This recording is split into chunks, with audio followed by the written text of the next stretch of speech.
Bem, eu gostaria de falar com vocês de um modo especial sobre votos. Sabe o que é voto? Não tem nada a ver com eleição. O que é voto? O que é juramento? Vocês lembram dos votos conjugais que vocês fizeram no dia do casamento de vocês? Vocês lembram? Você lembra, Fernando? O que você prometeu para a Pri? Cuidar dela pro resto da vida. E você está cumprindo isso, Fernando? Mais ou menos. Quando a gente pensa em votos, né? Será que eles são para valer mesmo, né? As pessoas falam tantas coisas nesse dia. No passado eram apenas algumas poucas palavras repetidas. Mais recentemente, alguns jovens têm sido incentivados, jovens casais de noivos, a escreverem os seus próprios votos, né? Alguns até perdem totalmente o sentido e deixa de ser voto, vira uma declaração de amor, vira uma música, uma poesia, e não é voto. Quando na verdade a questão do voto, ela é genuína, ela é correta, ela é boa, principalmente por causa do que é o casamento. Eu sempre digo para as pessoas que eu estou preparando para o casamento que o casamento é uma união entre três pessoas, o casamento é um relacionamento, é um compromisso, é uma aliança que se faz entre três, e esses três somos a minha esposa, eu e Deus. E os votos que eu faço não são apenas entre eu e a minha esposa, mas é um voto que eu faço com Deus também. Essa é uma razão pela qual Deus odeia o divórcio, porque o divórcio não é só uma quebra da aliança com Deus, aliás, com a esposa, não é só um descumprimento de um voto com o cônjuge, com o marido, com a esposa, mas é um descumprimento de um voto que você fez com Deus. Vocês lembram do voto que vocês fizeram? Vocês fizeram voto quando casaram? Eu não fiz. O pastor que fez o meu casamento, ele esqueceu de fazer os votos. Então, eu não jurei nada para a Rosana. Nem ela para mim. Ou seja, a gente está descumprido de tudo. Porque eu não prometi nada para ela, Fernando. Nem ela prometeu nada para mim. Você sabe, o pastor esqueceu dessa parte e a gente não prometeu nada. Só teve a festa e um culto. Mas enfim, por que a gente jura? Brincadeiras à parte, indo ao que interessa, por que a gente faz voto? Por que a gente emprega a palavra, a gente faz o juramento? E eles realmente valem a pena? Normalmente, e aqueles que são mais conhecidos, são esses, né? Na alegria e na tristeza, na saúde e na doença, na riqueza e na pobreza, todos os dias da nossa vida. É isso daqui que as pessoas chamam de voto. Eu quero começar então, e eu vou dividir essas três partes, que colocam os dois valores em cada parte, para tentar entender um pouquinho do que a Bíblia fala a respeito disso. Começando pensando na alegria e na tristeza. Eu vou citar alguns textos bíblicos aqui, eu coloquei todos eles aqui no slide, caso você queira me acompanhar na sua Bíblia, ou aqui estará aqui para vocês também. Eu quero começar lendo Gálatas 5:22. Em Gálatas 5:22 nós aprendemos que a alegria é um fruto do Espírito Santo. Aí diz, mas o fruto do Espírito é amor, alegria, paz, longanimidade, benignidade, bondade, fidelidade. E aí ele continua no versículo 23. Mas é interessante notar que um dos frutos do Espírito Santo é a alegria. Quando diz que é algo do Espírito, é porque isso não é algo nosso. Às vezes, um fruto do Espírito também é um fruto nosso. Mas normalmente esse fruto nosso, ele é imperfeito em comparação com o fruto do Espírito. E a gente é capaz de perceber quando é a alegria do Espírito, quando é a nossa alegria. Quando é o amor de Deus brotando em nosso coração pelo outro, quando é o nosso próprio amor pelo outro. Via de regra, muitas vezes interesseiro e tal. Quando é aquela longanimidade, que normalmente sempre é de Deus, longo ânimo, é uma paciência sem fim. Quando é uma coisa nossa, que acaba rápido, ou quando é de Deus, você diz, eu não sei como é que eu estou tendo paciência para te aguentar. Essa longanimidade, você não tem mesmo, isso não vem de você. É algo que o Espírito Santo coloca em você. Assim como outras coisas que são fruto do Espírito. É um fruto do Espírito que se transforma em nossas vidas em vários valores, em vários sentimentos, em várias coisas, como o amor, a alegria, a paz, longanimidade, benignidade, bondade, fidelidade, etc. Domínio próprio e outras coisas que são colocadas nos versos seguintes, mansidão e outras coisas mais. A alegria, portanto, ela pode ser um fruto do Espírito Santo. linkando esse verso e esse fruto do Espírito com o voto que eu faço diante de Deus, do compromisso que eu quero ter com a minha esposa, no ato do voto, eu estou dizendo para Deus, ou eu deveria dizer isso para Deus, ou eu deveria esperar isso diante de Deus, que a alegria que possa existir na nossa vida não seja uma alegria que dependa das circunstâncias da vida, mas que seja uma alegria fruto da presença de Deus na nossa vida, porque nem sempre a gente vai ter motivo para ficar feliz dentro de casa, não é assim? Nem sempre a gente vai ter condição financeira, saúde, ou de um relacionamento mesmo, para ser aquela alegria constante. Mas a alegria que vem do Espírito, ela não depende das circunstâncias, ela depende apenas da nossa comunhão com Deus, da nossa comunhão com o Espírito, que produz em nós um sentimento fortalecedor para continuar em meio a situações terríveis e desastrosas. Sem a alegria do Espírito, qualquer tristeza nos separa. É na alegria e na tristeza. As tristezas que brotam na nossa vida, elas são também reais, e elas devem ser compreendidas biblicamente também. Mas antes de olharmos para elas, veja o que em 2 Coríntios 2,3 Paulo escreveu. E escrevi isso para que, quando eu for, não seja entristecido por aqueles que deveriam me alegrar, confiando em todos vocês, de que a minha alegria é também a alegria de vocês. Há tanta coisa nesse versículo e a gente precisa entender isso de uma maneira muito interessante. Paulo está dizendo para os coríntios que quando ele fosse lá para estar com os coríntios, que ele não ficasse triste por aqueles que deveriam alegrá-lo. Ou seja, havia no coração de Paulo uma expectativa de que as pessoas em Corinto trouxessem alegria para o seu coração. E se algumas coisas faltassem nesse encontro, que é muito semelhante ao encontro do marido que está chegando para casa, ou a esposa que está chegando em casa, e eles se encontraram ali. Há muitas coisas que podem produzir tristeza naquele encontro, muitas coisas. Mas o ponto que Paulo menciona, a partir principalmente da parte final do versículo, confiando em todos vocês de que a minha alegria é também a alegria de vocês, mostra para nós aquilo que deveria existir como predisposição no coração de ambos, que é uma mesma disposição de fazer o outro feliz. Isso é um segredo bíblico. Quando ele coloca essas palavras, a minha alegria, também a alegria de vocês, há uma correlação entre essas alegrias aqui, e a correlação é a seguinte: eu não casei para ser feliz, eu não posso ir para o casamento com a expectativa de que no casamento eu serei feliz. A pessoa que casou comigo também não pode casar comigo com a ideia de que casando comigo ela será uma pessoa mais feliz. Esse pensamento está errado, ele é invertido. Ele é o pensamento mundano no sentido mais puro da palavra. É um pensamento que vem de fora das Escrituras, não é um pensamento que vem da mente de Deus. É um pensamento que vem da mente do mundo. É isso que a gente ouve aí fora, a torto e a direito. Eu quero ser feliz, eu quero encontrar alguém que me faça feliz, eu quero me casar, eu estou casando porque eu quero ser feliz. Mas na verdade, nós temos que esperar fazer a pessoa feliz. Eu devo ser, se a pessoa da mesma maneira casou comigo esperando ser feliz, então cabe a mim trazer essa felicidade, assim como cabe a outra pessoa trazer a felicidade para mim. Mas eu não posso entrar num relacionamento esperando isso, eu tenho que entrar num relacionamento querendo dar isso. E se a pessoa com quem eu casei, eu escolhi direito, e é uma pessoa que teme a Deus, ela também virá ao casamento querendo isso. Ela também virá ao casamento querendo me fazer feliz. Ela querendo me fazer feliz, eu querendo-a feliz. O que será o resultado disso? Será o resultado de um produzir e trazer alegria para o outro também. Agora, quando se fala de tristeza, em 2 Coríntios 7,10, Paulo escreveu: porque a tristeza segundo o mundo produz arrependimento para a salvação. Ninguém traz pesar. Mas a tristeza do mundo produz a morte. Porque a tristeza segundo Deus produz arrependimento para a salvação, que a ninguém traz pesar, mas a tristeza segundo o mundo.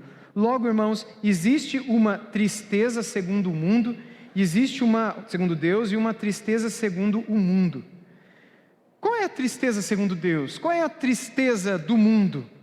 A tristeza do mundo produz fim, morte.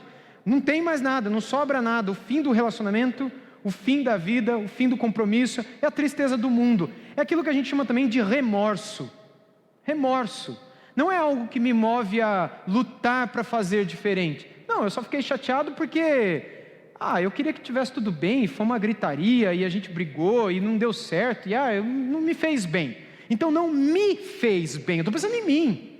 Eu estou com aquele remorso dentro de mim, eu estou arrependido do que eu fiz, ou às vezes, orgulhosamente a pessoa fala que nem arrependida está, mas não é esse o arrependimento segundo Deus. O arrependimento segundo Deus, sobre o qual a Bíblia fala, e é o que Ele espera no casamento de todos nós, é aquele que produz arrependimento. É óbvio que aqui a gente não está falando de salvação, né?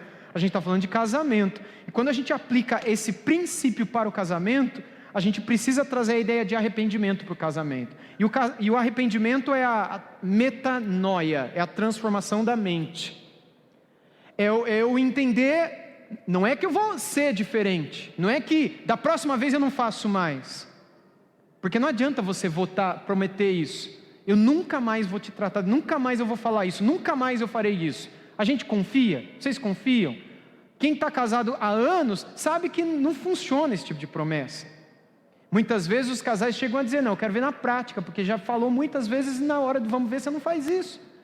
Por que não faz isso? Porque a dependência não pode estar em nós, tem que estar no próprio Espírito de Deus. É Ele que nos dá a alegria e é Ele que nos dá a tristeza para o arrependimento. Lá em Atos dos Apóstolos, o Senhor fala para Paulo que o Espírito de Deus colocou o arrependimento no coração de algumas pessoas. É o Espírito de Deus que coloca o arrependimento no nosso coração também, para que a gente não volte atrás, ou pelo menos a gente queira não voltar atrás, e a gente faça de tudo para não voltar atrás, e a gente seja capaz de dizer, com a ajuda de Deus, eu não quero fazer mais isso, com a graça de Deus, eu não quero mais fazer dessa maneira, e a partir daquele momento começar a orar por aquilo, levar a sério aquilo.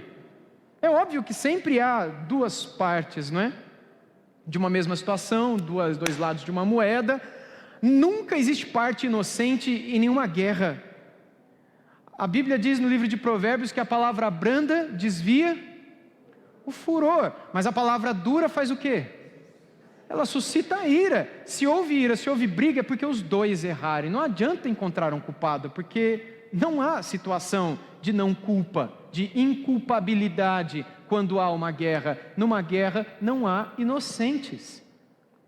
Haveria se houvesse uma palavra branda ou palavra nenhuma, até que o fogo da ira pudesse ser acalmado no coração do outro, mas como isso não aconteceu, não existe justificativa. O que pode acontecer depois então, é nos lembrarmos, não sou só eu e ela, não sou só eu e ele, tem uma terceira pessoa aqui, e é hora de falar com essa terceira pessoa. Talvez não seja nem a hora de eu falar com aquela pessoa que dorme comigo na cama, mas talvez seja a hora de falar com aquela terceira pessoa, que é Deus. Paulo em Coríntios também, ele fala de um período do casamento em que o marido e a esposa ficam longe sexualmente um do outro, para que eles se dediquem à oração. É bíblico que vocês deem um tempo no casamento, mas esse tempo é curto e é no casamento, dormindo na mesma cama, juntos, mas um tempo para orar, um tempo para falar com Deus, um tempo para chamar aquela terceira pessoa para o relacionamento, para que os dois possam se entender. Às vezes um tempo é necessário, não é uma coisa de outro mundo. Eu sei que isso é saudável para muita gente, para outras pessoas isso não funciona, e como a Bíblia não apresenta um método padrão para todo mundo, não entenda que o que serve para você vai servir para os outros. Há muitos casais, por exemplo, que se orgulham de nunca terem ido dormir brigados. Muitos casais, muitos não, pouquíssimos, mas tem alguns que se orgulham disso, que nunca foram dormir brigados. E quebraram pau durante o dia, mas que antes de dormir, deram a mão, fizeram uma oração, dormiram bem. Eu particularmente não acredito muito nessas histórias, mas eu escuto que elas existem por aí. Se elas existem de fato, amém, graças a Deus por essas pessoas. Mas descendo aqui para o planeta Terra, no mundo real, onde a gente vive, às vezes acontecerá sim, momentos em que vocês dormirão sem conversar. E deixa eu dizer para vocês, isso não é o fim do mundo. Isso não é motivo para, na semana seguinte, pensar, a gente tem que conversar com um dos pastores da igreja e dar um fim no nosso casamento, porque a gente nem dorme mais junto, a gente já nem ora mais à noite, a gente já não mais isso, não mais aquilo. Não é motivo. Existe um momento para tudo, existe um período para que as coisas sejam. E o casamento, assim como todas as demais coisas que são preciosas, precisa ser trabalhado, burilado, lapidado, precisa ser muitas vezes podado, para que ele possa ser restaurado, ou possa ser renovado, ou novas folhas, novas flores, novos frutos possam brotar daquele tronco. Desistir, porque frutos imediatos não se veem, é inocência demais. Ou é acreditar demais numa realidade que nunca existirá, nem no seu casamento, nem no de ninguém, que é de que o seu casamento vai ser perfeito. Ele nunca vai ser perfeito. Com quem que você casou?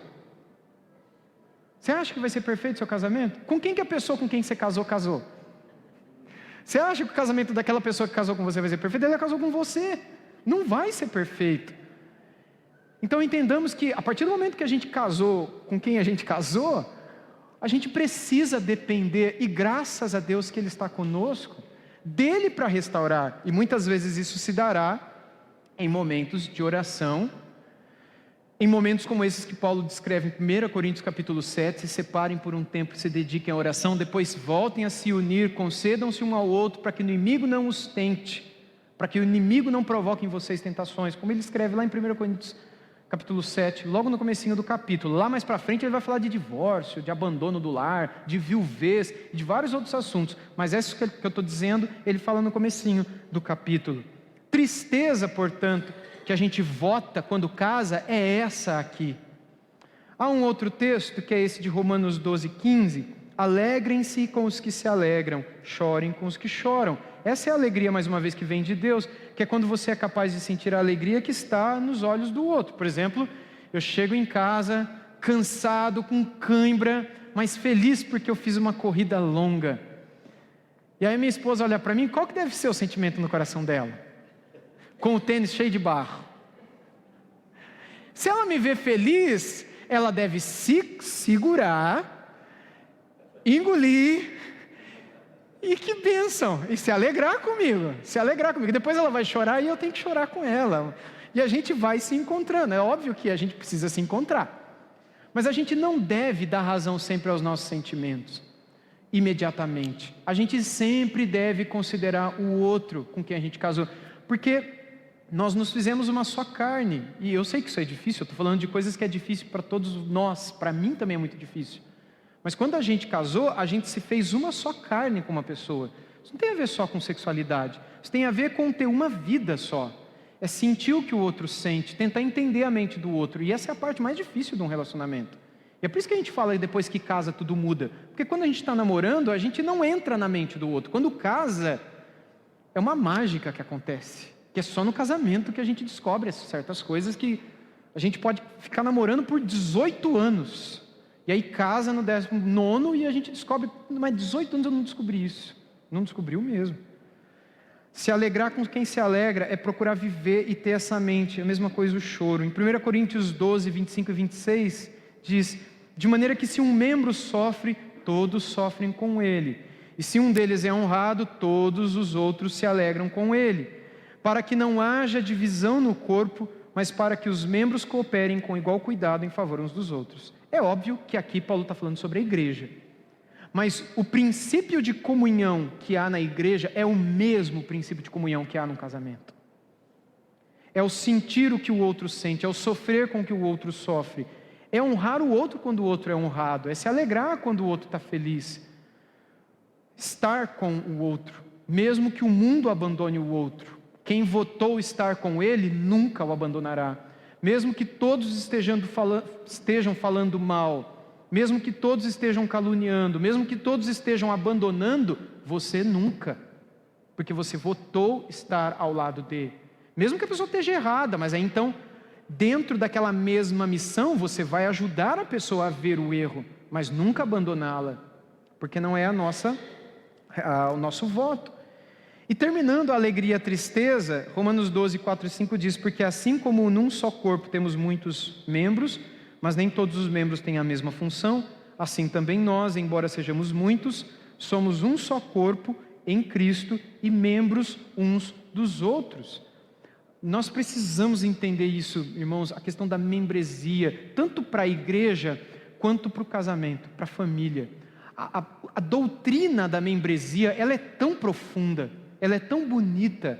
Na verdade, é nela que está a beleza da igreja, é na doutrina da membresia. Não tem nada a ver com rol de membros, tem a ver com membresia mesmo, e o que isso significa, e o que isso deve nos fazer olhar um para o outro e viver um com o outro.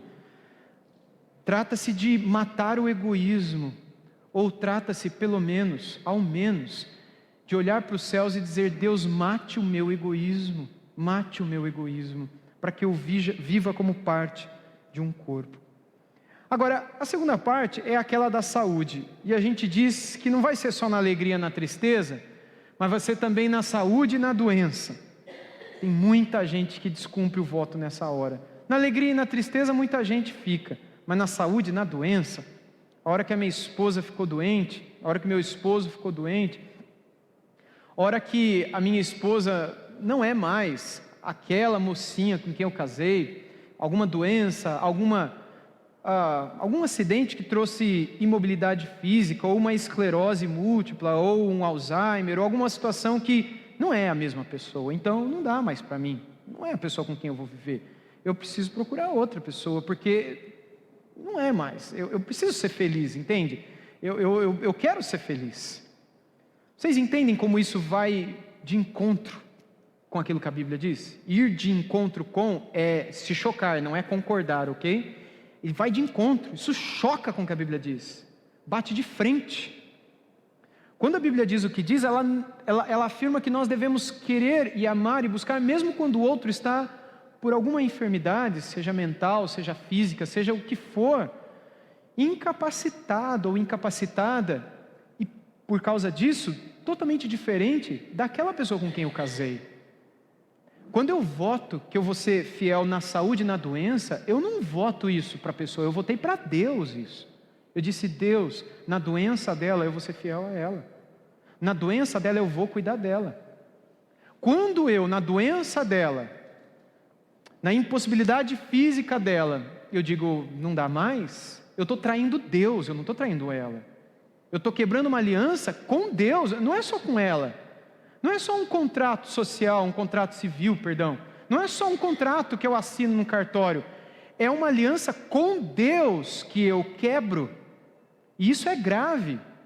E Deus, não uma nem duas vezes na Bíblia, diz que Ele odeia quem faz isso. Odeia quem faz isso. A gente tem que ter isso em mente, irmãos. E no coração. E quando isso passa pela nossa mente, ou quando isso passa pela nossa vida, há casos na nossa igreja de pessoas divorciadas. Nesses casos, o que cada pessoa deve fazer? Se arrepender do que fez um dia. Há situações que não tem como voltar atrás. Por N razões. Há situações que tem como voltar, mas há situações que não tem mais. Às vezes a pessoa já está com outro, a gente tem filho com outro, não tem mais. Mas entenda, a partir do momento que Deus pôs na sua cabeça a besteira que você fez e quão odioso foi a Ele, que dali para frente nunca mais. Até porque, quando se faz uma vez, para se fazer uma segunda é fácil, já se sabe os caminhos, já sabe quanto gasta, quanto custa, já se sabe fazer as contas. Portanto, há uma facilidade a partir do momento que houve uma primeira vez. Jesus ele disse o seguinte em Mateus capítulo 8, e eu acho isso fundamental para esse voto da saúde e da doença. Na verdade, é um trecho que narra o encontro de um soldado com Jesus. Tendo Jesus entrado em Cafarnaum, um centurião, esse é o soldado, né? Se aproximou dele implorando: Senhor, o meu servo está na minha casa de cama, paralítico, sofrendo horrivelmente. Jesus lhe disse: eu vou lá curá-lo. Mas o centurião respondeu: Senhor, eu não sou digno de recebê-lo em minha casa, mas apenas mande com uma palavra o meu servo será curado, porque também eu sou homem sujeito à autoridade, tenho soldados às minhas ordens, e digo a este: vá, e ele vai, e ao outro: venha, e ele vem, e ao meu servo: faça isso, e ele o faz. Ao ouvir isso, Jesus ficou admirado e disse aos que o acompanhavam: em verdade lhes digo que nem mesmo em Israel encontrei fé como esta. Digo a vocês que muitos virão do Oriente e do Ocidente, tomarão lugar à mesa com Abraão, Isaque e Jacó no reino dos céus, mas os filhos do reino serão lançados para fora, nas trevas, ali haverá choro e ranger de dentes. Então Jesus disse ao centurião: vá, e seja feito conforme você crê. E naquela mesma hora, o servo do centurião foi curado. Esse centurião, vendo o seu servo doente, ele poderia ter feito o quê? Digam para mim. Abandonado, arrumado outro servo, é um servo, um empregado, é uma pessoa que trabalha para mim. Meu funcionário ficou doente, tudo bem, vai cuidar da sua saúde, eu vou cuidar da minha vida. Mas não foi isso que esteve no coração dele. Não há um caso semelhante relacionado à família na Bíblia, mas o princípio, mais uma vez, desse caso se aplica às nossas famílias, aos nossos casamentos. Porque se a minha esposa está doente, o que eu faço? Bom, ela está doente, ela vai se tratar, enquanto ela se trata, eu vou cuidar da minha vida. É assim. O princípio bíblico da intercessão, ele deve ser aplicado nesses momentos. Porque quando eu voto que na saúde e na doença, se há uma doença, porque na saúde não precisa falar nada, todo mundo é feliz na saúde. Mas se a doença chegou, eu devo viver e fazer o papel do centurião aqui. Eu devo me colocar no lugar do meu servo, no caso aqui da minha esposa, ou do meu marido, e interceder. Ir até ele, rogar que ele faça, exercer a minha fé, rogar por ele. Principalmente se eu percebo que ele está incapaz, impossibilitado, por N razões, de fazer o que eu estou fazendo. Talvez, por alguma enfermidade, ele não tenha condição de ler a Bíblia, ele não tenha condição de orar. Nossa, mas que enfermidade? Eu não sei, alguma enfermidade, alguma dificuldade que atrapalha a memória, que atrapalha a mente, que atrapalha a atenção, que atrapalha a visão. Eu vou ler a Bíblia para ele, vou orar para ele, por ele, com ela. É estar no lugar de e com, porque é uma só carne e Deus verá assim. Tanto é que aquele soldado não precisou exercer fé nenhuma em Jesus. O soldado teve fé? Quem é que teve fé aqui? O centurião. A minha esposa está doente, para ela ser curada, ela precisa ter fé? De jeito nenhum. O princípio é que se eu for, pela minha comunhão e intercessão, pode acontecer. Não há uma promessa, mas há uma grande probabilidade de que a minha oração seja atendida e o melhor de Deus venha para a vida da minha esposa, do meu marido. Aliás, gente, quando a gente ora por alguém, seja esposa, marido, filhos, pais, parentes, vai vir o melhor. Porque Jesus disse que nós, como filhos, deveríamos falar com o nosso pai e pedir coisas. Ele falou que se a gente que é pai sabe dar coisa para os nossos filhos, quanto mais nosso pai que está no céu, quando a gente pedir alguma coisa, não vai dar coisa boa para a gente. O ponto é que às vezes ele não vai dar o que a gente pediu, mas ele vai dar, alguma coisa ele vai dar. Então quando eu peço alguma coisa para alguém, eu só posso esperar o melhor. Só posso esperar o melhor. Porque o que virá vai ser a vontade dele, do pai. E a vontade dele é como? É boa, perfeita e agradável. Então, essa é a razão pela qual, quando eu oro, eu já posso dizer muito obrigado, porque eu sei que virá o melhor. Mas eu tenho que interceder, eu tenho que orar. E não entre nessa também, que às vezes um ou outro diz que você não pode orar 2 vezes, 3 vezes, não pode repetir, porque isso é ficar fazendo vãs repetições. Eu já ouvi até pastor ensinando isso. Você orou pela saúde da sua esposa uma vez? Orou 2, orou 3, Paulo também orou 3, pelo espinho na carne, mais do que 3 é vã repetição. A vã repetição que Jesus menciona em Mateus capítulo 6 são mantras, não são intercessões contínuas. O batei, batei é você repetir até morrer aquela oração. Se ela é posta com fé e sinceridade, isso não é vã repetição, porque o que você está pedindo não é vão, o que você está fazendo não é vazio. A intercessão é legítima, bata, bata, peça, peça, até que te dê, até que a porta se abra. Foi isso que Jesus ensinou para a gente. Vã repetição é ficar num mantra, repetindo uma frase, acreditando que depois de ficar repetindo aquele mantra muitas vezes, a bênção, a graça vai vir. Não é assim que funciona. Deu para entender? É eu me colocar, eu fiz um voto, eu não vou abandonar. Eu conheci algumas pessoas, talvez vocês também. Na época que eu me converti, na primeira igreja batista, eu não vou citar aqui, mas eu sei que alguns de vocês conhecem essa história, esse caso. Eu conheci a história de um jovem, de um rapaz, trabalha na prefeitura, ele casou com uma moça, os 2 novos, e ela teve esclerose múltipla muito rapidamente. Eles não tiveram nem 4, 5 anos de casamento saudável. Tiveram filhinha, 2 filhas, você lembra? 2 filhas, hoje são mulheres, mas na época era uma pequenininha, outra bebê, e ela entrou numa cadeira de roda, ela se entortou, e ela não falava, não andava, para ir no banheiro fazer xixi, para tomar banho, para comer, para tudo dependia dele. Ela não era mais uma esposa para ele, a esposa com quem ele casou. No trabalho, ele dizia, e ele era recém-convertido, ele dizia que vários amigos sugeriam a ele: olha, sua esposa nem vai saber. E outra, capaz até dela concordar, porque ela não tem mais vida com você. E ele disse: não, mas eu me comprometi a cuidar dela. Eu votei que eu ia fazer isso, eu vou fazer isso. Depois a gente perdeu o contato, não sei como é que está a vida deles hoje, né? Oi? Até hoje, assim. Até hoje, cuidando dela, sendo fiel a ela, e ela está na mesma situação. Ela e ele eu não sei, mas ela é mais nova que eu. É mais nova que eu. E eu sou novinho, gente, tenho 39. Ela é uma mulher nova, uma mulher com 39 anos. Só que há pelo menos 15 anos, ela não é a pessoa com quem o marido dela casou.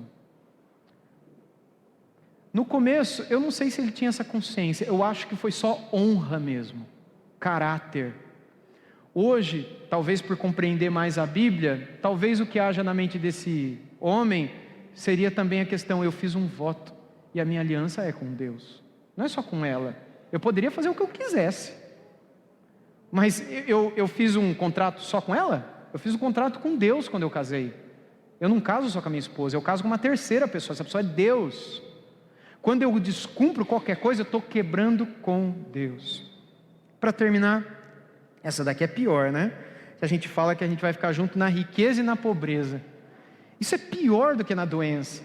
Porque, bom, muita gente casa por causa da riqueza. Muita gente olha para um senhor como esse na rua e não pensa em casar. Mas se fosse um senhor como esse, num carro, numa roupa, um bom perfume, muitas pessoas, inclusive novas, talvez quereriam, desejariam um relacionamento assim. Eu não estou dizendo que é o caso de vocês estão entendendo, mas que vocês sabem que não há? Há muitos casos assim. E o inverso é a mesma coisa, mulheres ricas e um monte de moleque querendo se aproveitar. É a realidade. E quando a coisa se inverte, quando a pessoa perde o emprego, quando a situação financeira não é mais aquela que eu tinha quando eu casei, aquela que a minha mãe e o meu pai disseram: filha, eu estou tranquila, porque eu sei que você casou com um cara que vai te dar uma vida como a gente dava. Agora que vida eu vou ter? Não vou poder mais comprar como eu comprava, não vou poder ter roupa como eu sempre tive, não vou. Eu não sei se vai dar certo esse casamento, não. E muitas vezes o marido é a mesma coisa.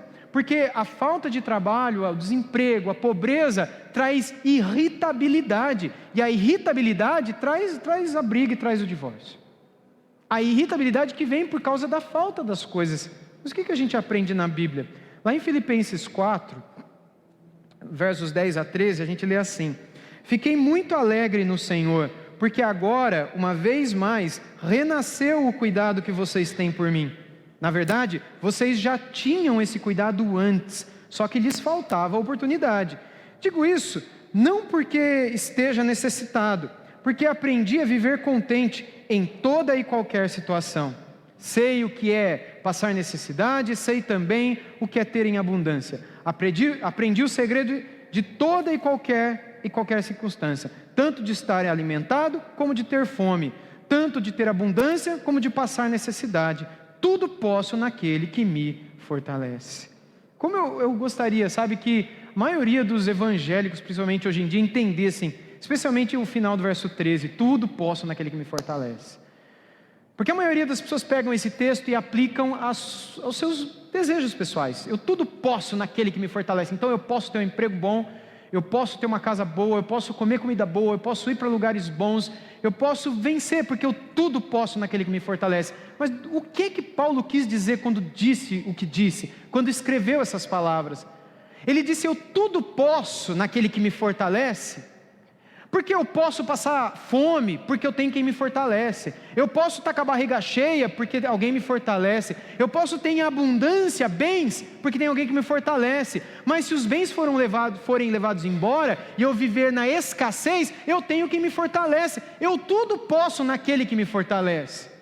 Eu posso ter muito como ter pouco, com a barriga cheia, com a barriga vazia, na saúde, na doença, na pobreza, na riqueza, na felicidade ou na tristeza. Eu tudo posso, porque tem alguém que me fortalece. Quando alguém que fez o voto o descumpre por conta da pobreza, essa pessoa não tem alguém que a fortalece. O Senhor não está fortalecendo essa pessoa. Ela está sozinha no casamento. É ela e o inimigo dela. É ele e a inimiga dele. E quando deu BO, acaba tudo, porque quem é que está no meio? Não tem ninguém no meio. Não tem. Não tem quem fortaleça. Mas quando eu tenho a consciência de que alguém é capaz de estar comigo, dando a mim a graça de me sustentar, de me trazer alegria, quando tudo me falta, veja mais uma vez as palavras de Paulo: fiquei muito alegre no Senhor. Não porque ele não estava antes, porque no começo do capítulo 4 ele vai dizer: alegrai-vos no Senhor. Outra vez vos digo, alegrai-vos. Não deixa que a ansiedade tire a alegria do coração de vocês. Ele fala de ansiedade, fala de alegria, fala de súplica, fala de paz. E aí chega no final, ele resolve agradecer aos filipenses por uma oferta, um presente que os filipenses haviam mandado para ele, e que o Epafrodito trouxe, e ele diz: olha, chegou tudo do jeitinho que vocês mandaram, e eu quero agradecer muito, não porque eu estou querendo pedir mais, não porque eu também estou reclamando que eu não tinha nada, só quero agradecer, e reconhecer o cuidado de vocês. Também não digo porque eu esteja necessitado, porque eu aprendi a viver feliz em toda e qualquer situação. É o que ele diz aqui. Só sei o que é passar necessidade, e sei também o que é ter em abundância. Aprendi o segredo. Há muita gente que precisa aprender esse segredo, irmãos. Eu aprendi o segredo de toda e qualquer circunstância, tanto de estar bem alimentado, como de ter fome, ter em abundância dentro de casa, como passar necessidade. E o segredo é esse daqui: eu tenho alguém, e aquele é o segredo. Se eu tenho esse segredo em minha vida, eu também tudo posso. Você também tudo pode, seja na tristeza, seja na alegria. No versículo 14, Paulo escreveu, 14 e 19 para encerrarmos: no entanto, vocês fizeram bem, associando-se comigo nas aflições. Vocês viram que eu não estava bem, vocês vieram me ajudar, porque a gente é um na verdade. E o 19 diz: e o meu Deus, segundo a sua riqueza em glória, há de suprir em Cristo Jesus tudo aquilo de que vocês precisam. Paulo conclui confiando de que a riqueza, o sustento, a provisão vem de Deus. Logo, se me falta o sustento porque meu marido faltou no emprego, foi mandado embora do trabalho, alguma coisa assim, não é do meu marido que veio o emprego. Ou o sustento no teu lar vem porque seu marido traz sustento para o seu lar. Ou o sustento da tua casa vem porque o teu marido acorda de madrugada, granjeia o pão que penosamente ele, como diz o Salmo 100, é por causa disso que tem comida em casa? É porque o marido está ralando e a esposa vai lá para complementar? É por causa disso que tem o sustento? Irmãos, o nosso sustento vem do Senhor. O trabalho é bênção de Deus. O fato do marido estar empregado é bênção de Deus. O fato da esposa, se ela está trabalhando, estar empregada, é bênção de Deus. Se falta trabalho para um ou para outro, Deus vai cuidar, e a gente vai ser fiel até o fim. Irmãos, eu quero concluir, esse é o meu último verso, dizendo para vocês que os votos que um dia nós fizemos, nós precisamos de vez em quando lembrar deles, talvez até renová-los. Se você escreveu esses votos algum dia, e você ainda os tem guardado, releia de vez em quando, bota no meio da Bíblia. Se não tem mais, assiste o DVD, ou o videocassete, ou sei lá, Eu tenho videocassete, embora eu nunca assisti, A gente nunca viu. Não tem vídeo. Alguém que tem videocassete? Vocês têm videocassete? A gente precisa fazer uma visita para eles, para levar para eles mostrar o nosso casamento e a gente ver. Então, mas de vez em quando, talvez pegar a gravação, ouvir e falar diante de Deus: Deus, eu quero renovar a minha aliança, eu quero renovar o meu voto. Vocês entendem a importância disso? Porque na verdade é isso que faz de nós um casamento, irmãos. É isso que faz de nós casamentos segundo Deus. Pai amado, muito obrigado por esse nosso tempo juntos. Obrigado por esse primeiro encontro de casais. E que o Senhor abençoe o Cláudio e a Gilmara, dando a eles sabedoria e direção, para que os próximos encontros, as próximas reuniões possam ser uma bênção, Pai. E acima de tudo, o que vai ser estudado nelas, pensado, compartilhado, possa trazer mudança e transformação para os nossos lares. O nosso desejo é edificarmos lares cristãos, não lares perfeitos, porque a gente está consciente de que isso nunca vai existir, mas lares onde o Senhor está presente e faz a diferença. Abençoa-nos assim, Pai. Usa a vida dos irmãos que estão na liderança desse ministério. Usa a vida, Pai, de cada um deles para abençoar a vida de cada um de nós e também para que o Senhor seja glorificado. Nós te rogamos e pedimos isso, desde já agradecidos, porque cremos que virá o melhor do Senhor sobre nós. Em nome de Jesus. Amém.